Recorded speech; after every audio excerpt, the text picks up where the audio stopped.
نحمده ونصلي على رسوله الكريم اما بعد فاعوذ بالله من الشیطان الرجیم بسم اللہ الرحمن الرحیم۔ آج کل پوری دنیا میں ایک وائرس کا ذکر بہت عام ہے جس نے ساری دنیا کو خوف میں مبتلا کر دیا ہے۔ چائنا سے اس وبا کا ابتدا ہو چکی ہے جو کہ رفتہ رفتہ تقریباً ساری دنیا کو تقریباً لپیٹ میں لے چکی ہے۔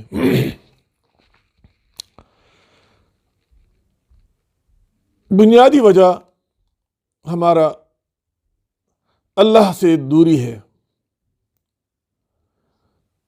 کہ ہم اپنے رب سے جو ہمارے خالق ہے، مالک ہے، رازق ہے، بہت مہربان ہے، ہم نے اپنے رب کو چھوڑا ہے، اپنے اللہ کو چھوڑا ہے، اللہ کے بتائے ہوئے طریقوں کو ہم نے چھوڑا ہے، اللہ کے احکامات کو ہم نے چھوڑا ہے۔ جب زمین پر گناہ کی کثرت ہوتی ہے، اللہ ناراض ہوتا ہے، تو پھر ایسی واقعات، ایسے حالات وقوع پذیر ہوتے ہیں۔ ہم سب کو کوشش کرنا چاہیے کہ ہم اپنے رب کو راضی کریں۔ ہمارے بزرگوں نے اس ایسے وباؤں کے لیے، ایسی بیماریوں کے لیے باقاعدہ وظائف لکھی ہے اور ہمیں اس کی اجازت دی ہے۔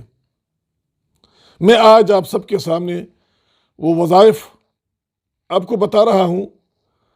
امید رکھتا ہوں کہ آپ کا اس سے فائدہ حاصل ہو جائے انشاءاللہ، آپ کا اس سے بھلا ہوگا۔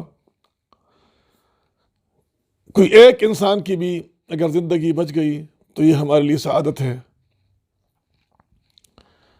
تو ہماری کوشش ہے کہ یہ مختصر ویڈیو، مختصر کلپ جو ہم آپ کو پیش کر رہے ہیں، اس میں صرف وظیفہ ہم آپ کو بتاتے ہیں کہ آپ لوگوں نے کیا کرنا ہے۔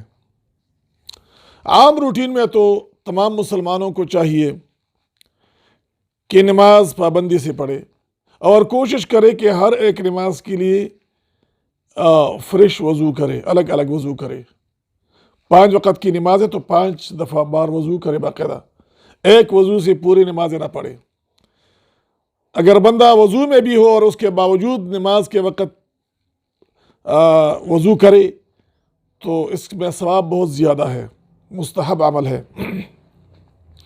تو ہر ایک نماز کے لیے باقاعدہ وضو کیا کرے، تو اس سے وہ بدن کی صفائی بھی ہوتی ہے اور روح کی بھی صفائی ہوتی ہے، کیونکہ ہر حدیث پاک میں آتی ہے کہ انسان جب وضو کرتا ہے تو ہر ایک قطرے کے ساتھ اس سے اس کی گناہ جڑ جاتے ہیں، ختم ہو جاتے ہیں، معاف ہو جاتی ہیں۔ تو نماز باقاعدگی سے پڑھے، 5 وقت باقاعدہ وضو کرے، استغفار کثرت سے پڑھا کرے، قرآن عظیم کی تلاوت بھی روزانہ اپنا معمول بنا لے۔ اب آتے ہیں اس وظیفہ کی طرف کہ جو ایسے اس طرح کے وبائیں یا بلائیں جب پھیلتی ہیں تو اس سے حفاظت کے لیے ایک وظیفہ ہمارے بزرگوں نے ہمیں اجازت دی ہے، اور جو کہ مجرب بھی ہے۔ جب بھی اس طرح وبا کا کوئی کہاں پہ بھی وقوع پذیر ہو جاتی تھی، کہیں پر بھی وبا پھیلتی تھی، تو اس کے لیے علماء یا ہمارے بزرگ یہ وظیفہ دیتے تھے۔ وظیفہ غور سے سنیں۔ روزانہ فجر کے نماز کے بعد 11 مرتبہ یا حافظو یا حفیظو یا سلامو جل جلالہ، یا حافظو یا حفیظو یا سلامو جل جلالہ۔ ہر مسلمان کو چاہیے کہ فجر کے نماز کے بعد مختصر سا وظیفہ ہے، 11 مرتبہ اس کو پڑھنا ہے۔ آگے پیچھے اگر درود شریف پڑھا جائے تو بہت بہتر ہے۔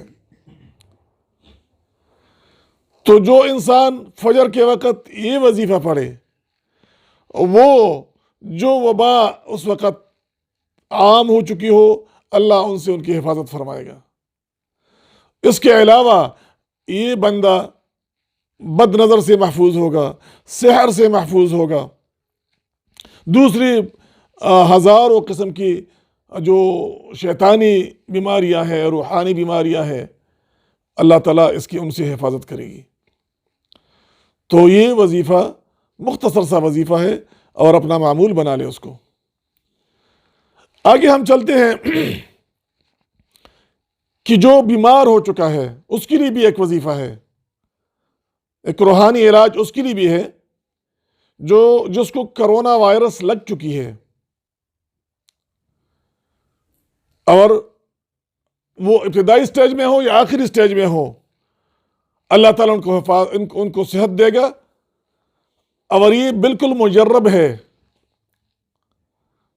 مختصر وظیفہ ہے کہ جو بھی فلو یا اس طرح کی قسم کی بیماریوں کا شکار ہو جائے اور وہ دوائیوں سے ان کو افاقہ نہ ملے،